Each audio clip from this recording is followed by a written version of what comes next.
दोस्तों आपका फिर एक बार स्वागत है आपके अपने यूट्यूब चैनल ऑलवेज स्टडी पर। तो यहाँ पर देखिए दोस्तों, आज मैं आपके लिए लेके आ गया हूँ पंचलाइट कहानी का सारांश। अपने शब्दों में लिखिए अथवा पंचलाइट कहानी की कथा वस्तु पर प्रकाश डालिए, या फिर अथवा में और आ सकता है आपको पंचलाइट कहानी के कथानक की विवेचना कीजिए। तो आइए दोस्तों, आज हम जानेंगे पंचलाइट कहानी के बारे में और देखते हैं ये आपको एग्ज़ाम में कितने नंबर का आता है। तो बने रही वीडियो के एंड तक, वीडियो को बिना स्किप किए हुए। ये देखिए दोस्तों, आपको पंचलाइट पूछा गया है 14, 16, 17, 18, 20।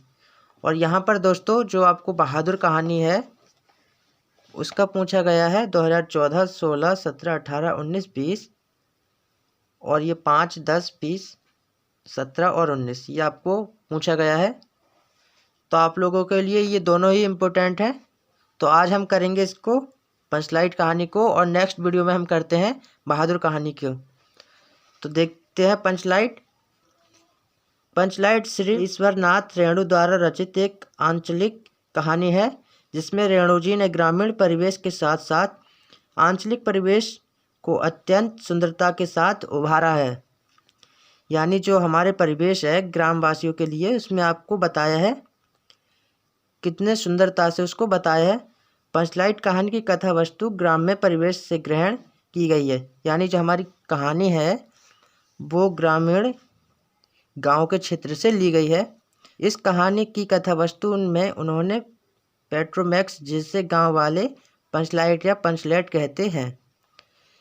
ये दोस्तों आपको इसमें बताया गया है कि जो गांव वाले पेट्रोमैक्स को पंचलाइट या पंचलेट कहते हैं उस पर आधारित है, के माध्यम से ग्रामीण वातावरण का चित्रण करते हुए ग्रामवासियों के मनोविज्ञान की वास्तविक झलक प्रस्तुत की है। ग्रामीण जनजाति के आधार पर किस प्रकार टोलियों में विभक्त हो जाते हैं और परस्पर ईर्ष्या द्वेष के भावों से भरे रहते हैं। यानी जो दोस्तों हमारे गांव के लोग होते हैं वो किस प्रकार अपनी छोटी छोटी टोलियां बना लेते हैं अलग अलग जातियों के हिसाब से, और एक दूसरे से घृणा करने लगते हैं। इसका बड़ा ही जीवन यथार्थ रूप से कहानी में उभरा गया है। दोस्तों मुख्य जो उद्देश्य है वो ग्राम का बताया गया है कि ग्राम के लोग कैसे रहते हैं। यहाँ देखिए दोस्तों, पंचलाइट कहानी का सारांश या फिर कथानक इसे कह सकते हैं। ये दोस्तों आपको 12, 13, 15, 17, 18, 19 ये पूछा गया है। तो यहाँ देखिए, रामनवमी के मेले में इस बार महतो टोली के पंचों ने एक पेट्रोमैक्स खरीदा। यानी जो रामनवमी का मेला लगा था वहाँ महतो टोली के जो पंच थे उन्होंने एक पेट्रोमैक्स खरीदा। इस पेट्रोमैक्स को गांव वाले पंचलेट कहकर पुकारते थे। पंचलेट खरीदने के बाद जो 10 रुपये बच गए थे उनसे पूजा की सामग्री भी खरीदी गई। यानी दोस्तों आपको जो पंचलेट खरीद लिया उन्होंने, तो उसमें जो 10 रुपये बचे उन रुपयों से उन्होंने पूजा की सामग्री खरीदी। सबको पंचलेट आने की प्रसन्नता थी। यानी सब बहुत खुश थे कि पंचलेट आ गया है।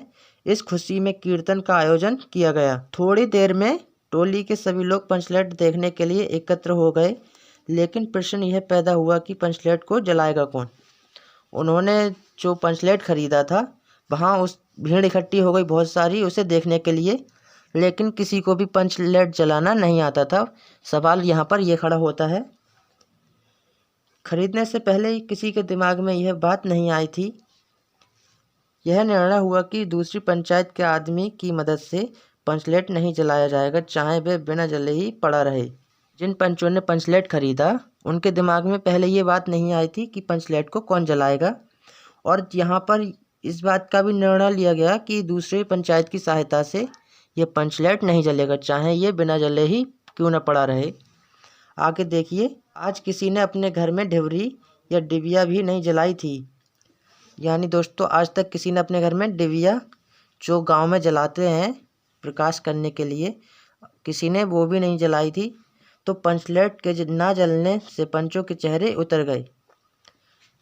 और आगे देखिए, राजपूत टोली के लोग उनका मजाक बनाने लगे, लेकिन सबने धैर्यपूर्वक उस मजाक को सहन किया।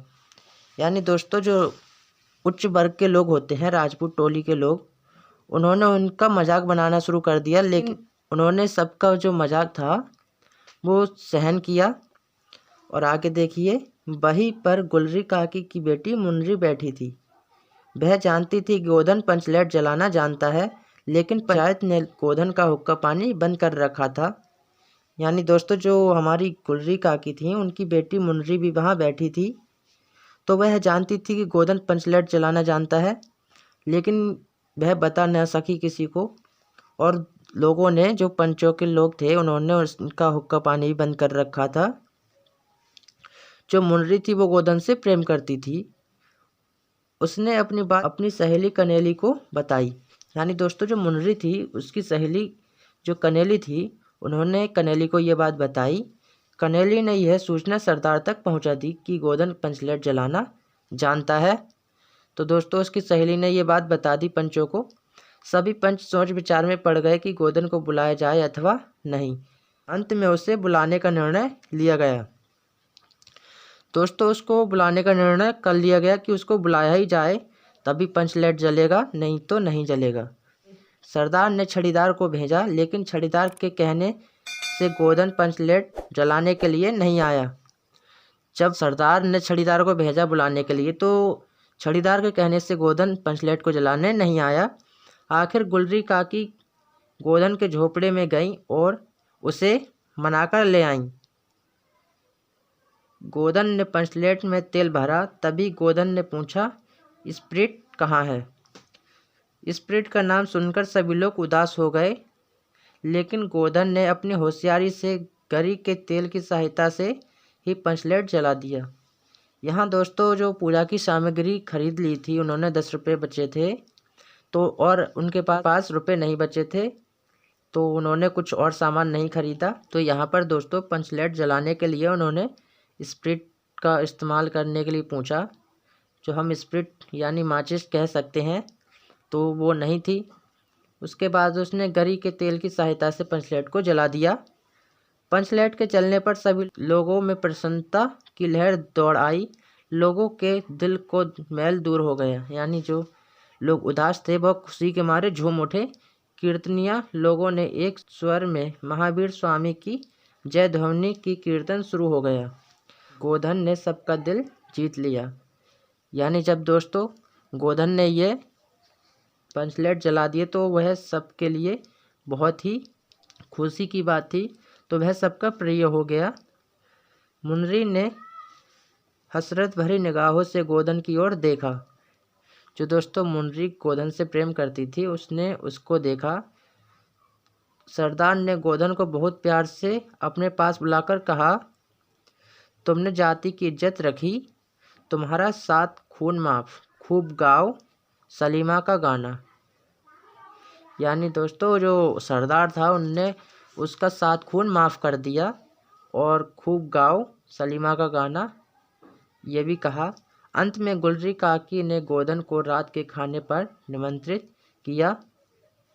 गोधन ने एक बार फिर से मुनरी की ओर देखा। उससे दृष्टि मिलते ही लज्जा के कारण मुनरी की पलकें झुक गईं। यहाँ दोस्तों, जो गुलरी काकी थी उन्होंने गोधन को रात के खाने पर निमंत्रित किया। उसे बुलाया कि रात का खाना हमारे यहाँ पर खा लेना। आगे दोस्तों, जो उनकी बेटी थी मुनरी, उसने लज्जा भरी निगाहों से उसको देखा और बेशर्म के मारे उसकी पलकें झुक गईं।